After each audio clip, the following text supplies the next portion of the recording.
Hi, dear students. Good morning to all. Dear students, in the previous part of the video, we have started the discussion of surface chemistry, which is one of the important topic in the field of chemistry. Dear friends, today in this part of the video, we are going to talk about the next part of surface chemistry, which gives the relationship between amount of gas adsorbed and a temperature at constant pressure, which is entitled as Freundlich adsorption isotherm. Dear friends, in the previous part we discussed about the definition of surface chemistry, different terminology in the surface chemistry. Also, we have discussed that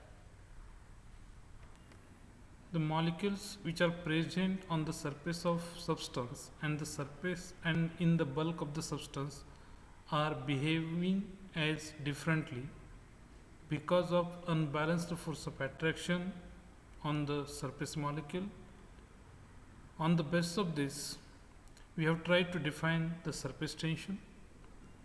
Again, at the same time, if you remember, we have discussed about the different types of adsorption, physical as well as chemical adsorption, and we tried to define the distinguishing between these adsorption. Dear friends, today in this part we are going to talk about the Freundlich adsorption isotherm. Before this, we will discuss some concept and then we will talk about the Freundlich adsorption isotherm. Dear friends, if you remember about the last lecture, then we have seen that the water molecule which are present at the surface, these molecules are having the higher energy because these molecules shows the force of attraction only from the downward direction as well as the molecules which are present from the side, and that's why these molecules which are present on the surface, they experiences a downward pull or they experiences a pull in the downward direction, and that's why these molecules are under the strain and which leads to the surface tension. And that's why there definitely this is the molecules, these are the molecules shows the surface tension.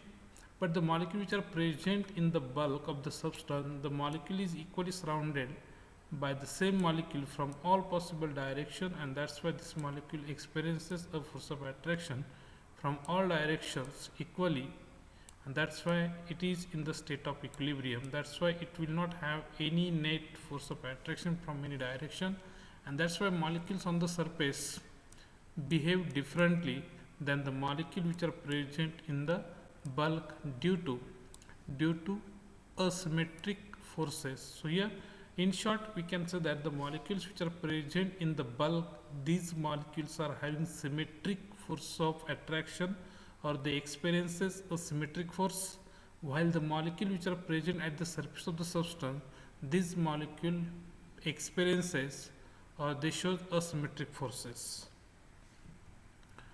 Here, due to this surface tension or due to the higher energy of the molecule at the surface, they show a surface tension, and the surface tension of the molecule leads to the phenomenon, and that phenomenon is called as the adsorption. So this surface tension, these molecules are responsible for these molecules are having the higher energy leads to the surface tension, and this surface tension shows the surface phenomenon, and that surface phenomenon is called as adsorption. So this is the way in which the accumulation of one molecule take place on the surface of other molecule, and this phenomenon, this accumulation of molecule on the surface of other molecule is called as adsorption. So this accumulation of molecule or the deposition of molecule on the surface of another molecule rather than in the bulk of the solid or the liquid is called as adsorption. Simply we can say that the accumulation of molecular species on the surface rather than in the bulk of solid or the liquid is called as the adsorption. Or we can define the accumulation of molecular species on the surface of solid or liquid rather than in the bulk of solid or the liquid is also called as adsorption. So already we try to define here how we can show. So here we can see this is the way. Here this is the accumulation or the deposition of molecular species on the surface of solid or liquid of rather than in the bulk of solid or the liquid is called as adsorption. This is the process that we can define here, we can demonstrate here, is called as adsorption.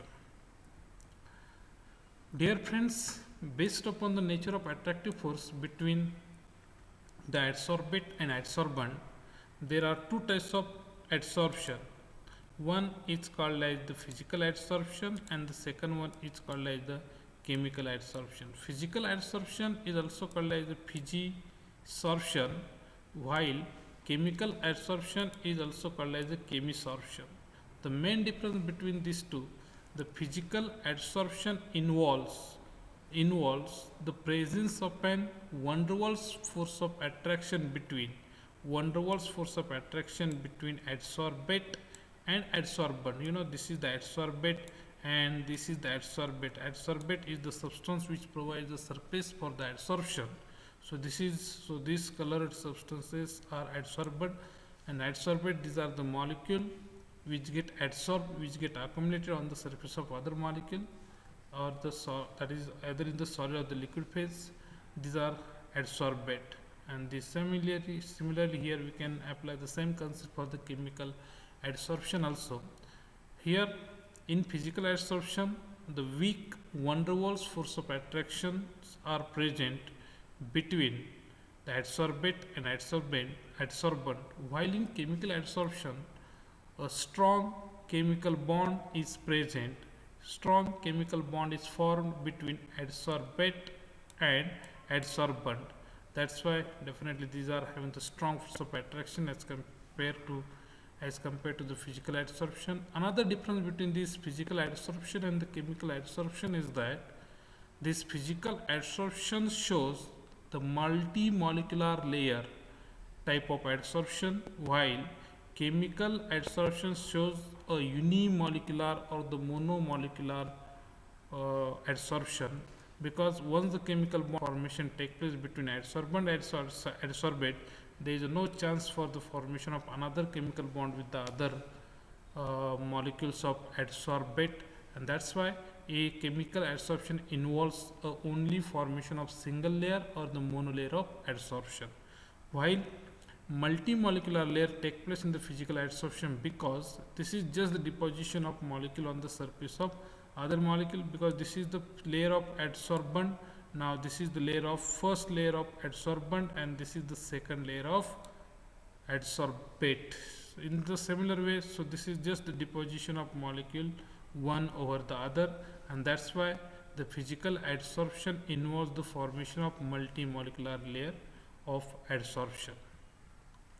Here again there are some factors which controls the extent of adsorption, and these factors are nothing but these factors are simply the nature of adsorbent is very important, because it is the substance which provides the surface area for adsorption, and it is also observed that this adsorption is directly proportional to the surface area of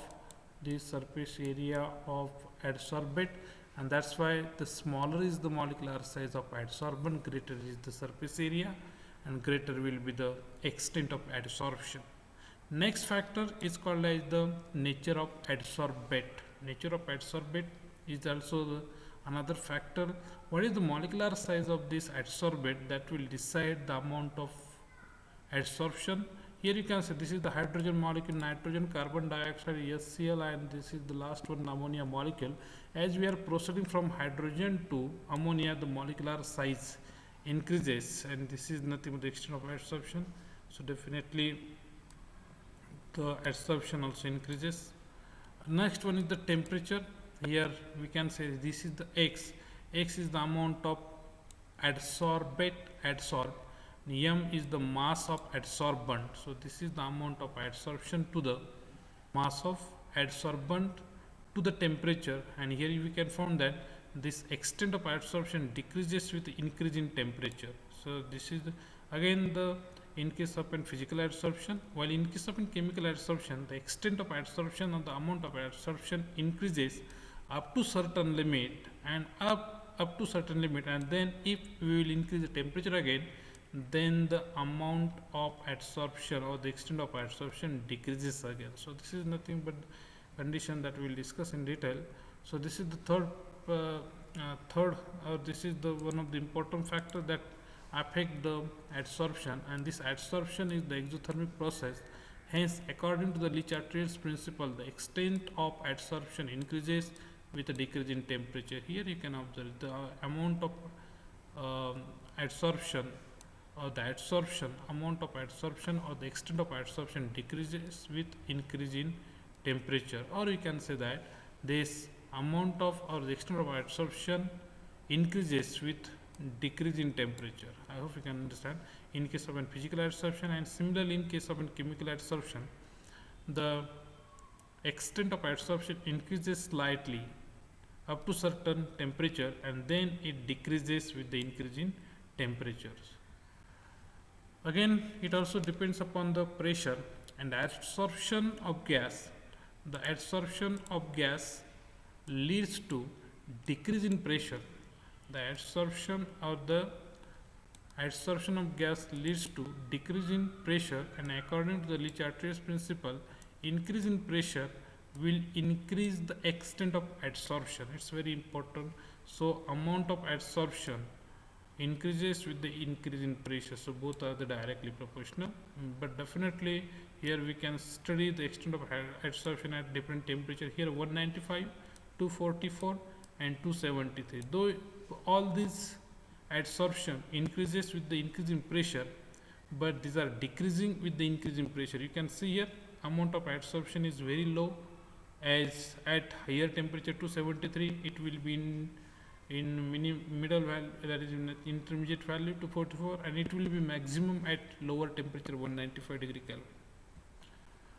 Dear students, dear friends, again we can see here there is something relationship between the amount of adsorption as well as mass of adsorbate either at constant pressure, temperature or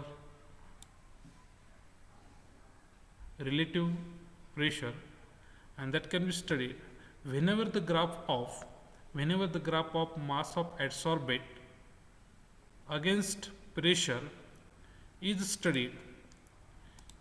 Whenever the graph of mass of adsorbate against pressure at constant temperature is studied, then that plot is called as the isotherm. If the relationship between and if the graph of mass of adsorbate to the temperature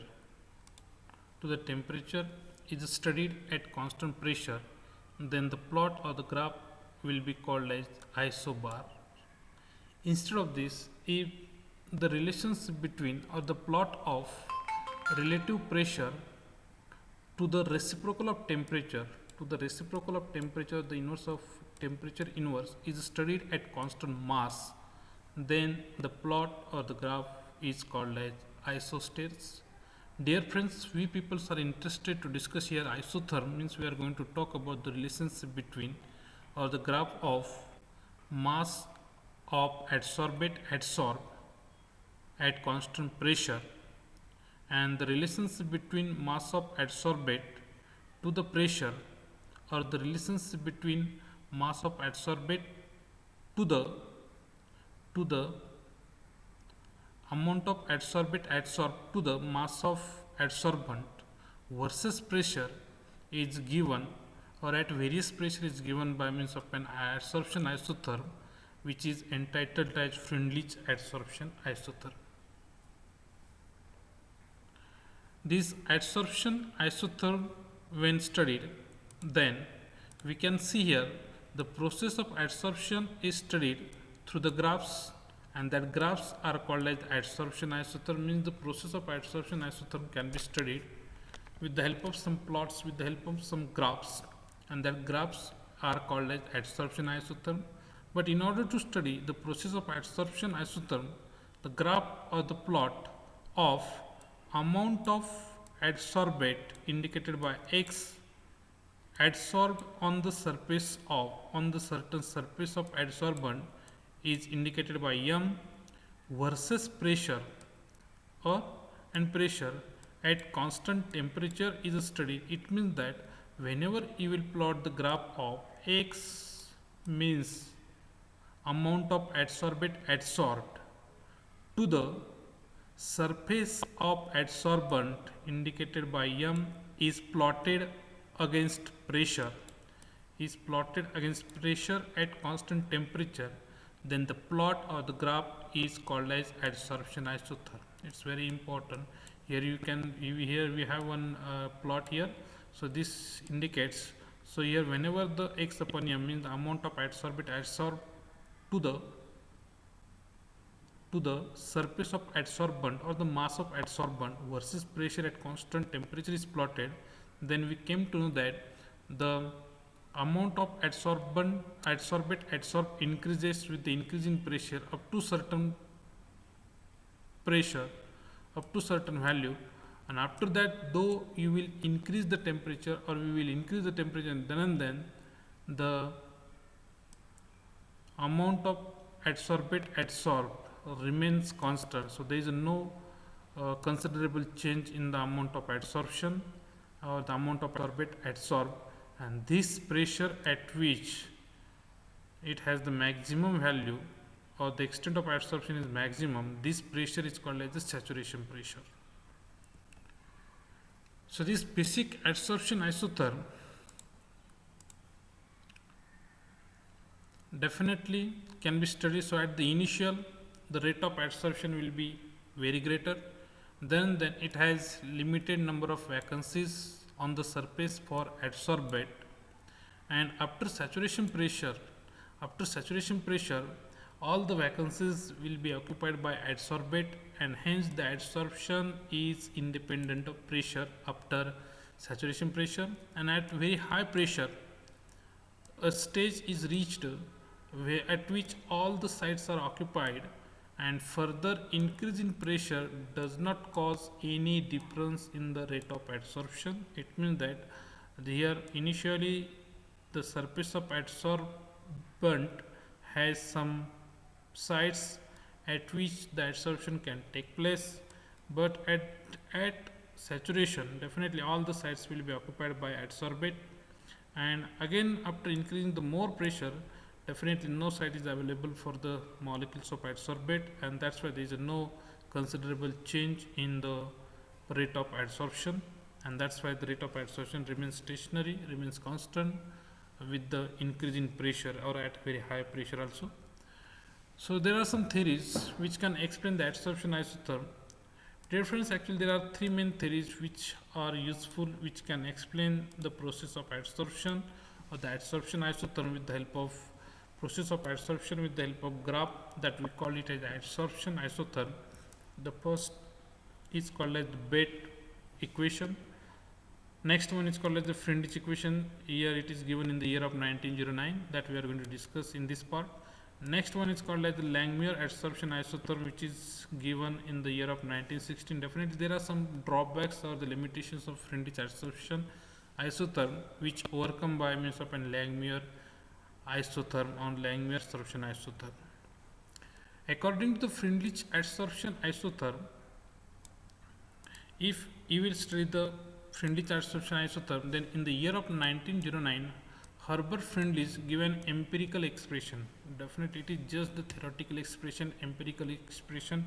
It is not having any derivation. It is just the equation based upon the theory, and to estimate the adsorption intensity of the adsorbent towards the surface of adsorbate, and according to the Freundlich adsorption isotherm, x upon m is equal to k into p raised to 1 upon n, where this x that we already discussed in the previous slides, x is the amount of adsorbate adsorbed, m is the mass or the amount of adsorbent.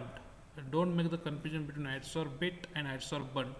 Adsorbent, these are the molecule or the substance which provides the surface area for adsorption, and the molecules or the substance which get adsorbed on the surface of other molecule is called as adsorbate. So here this is the important.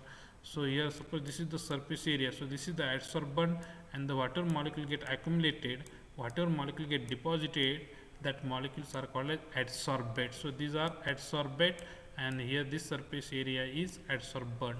Again, P is the pressure of the adsorbate, K and N, these are some constant, definitely their values will depend upon the temperature. Here Freundlich adsorption isotherm. According to Freundlich adsorption isotherm, whenever the graph of X upon M versus concentration is plotted, then it is observed that the rate of adsorption increases suddenly up to certain value, and then it will be some constant, it will have some constant rate, and this relation is studied for the acetic acid, adsorption of acetic acid, for which the K is equal to 2.7 and N is equal to 3. So according to the Freundlich adsorption isotherm, the equation is given, empirical equation by means of Freundlich adsorption isotherm is X upon M is equal to K into P raised to 1 upon N. Dear friends, if you will take the log of both sides, then this log of X upon M, log of X upon M is equal to log into K, log of K into P raised to 1 upon N. So dear friends, if we will use the log of multiplication A and B, which can be splitted as, which can be simplified as log A plus log B, because this is the multiplication. Log of multiplication can be written as log of A plus log of B. Similarly here we can apply this A into B for K into P raised to 1 upon N, and that's why here this equation can be simplified as log of X upon M is equal to log K plus log of P raised to 1 upon N. So dear friends, this log of P raised to 1 upon A is just like the log of A raised to N, which can be written as N into log of A, log A raised to power. This power will be multiplied to log A, so this 1 upon N, this is the power, so it will be multiplied to this. So there definitely we will be able to simplify this as log of X upon M is equal to log K plus 1 upon N into log P. If we will correlate this equation with the equation of straight line y is equal to mx plus c, then log of x upon m is simply y, then mx, it is 1 upon n into log p, and c is log k, and e, so this is the equation of straight line y is equal to mx plus c, and if we will plot the graph of log of x upon m versus log p, then we will get such type of the graph, and this graph indicates that we will have, or we will get the straight line having y-intercept, and this y-intercept is equal to log k, and the slope of this line is equal to 1 upon n, and definitely y-axis indicating the log of x upon m, and x-axis indicating the log of p. So here we are able to calculate the value of constant n and k from slope as well as intercept from the graph of log of x upon m versus log p. There are some limitations. There are some limitations of Freundlich adsorption isotherm, and the first limitation is that this Freundlich adsorption isotherm is simply empirical.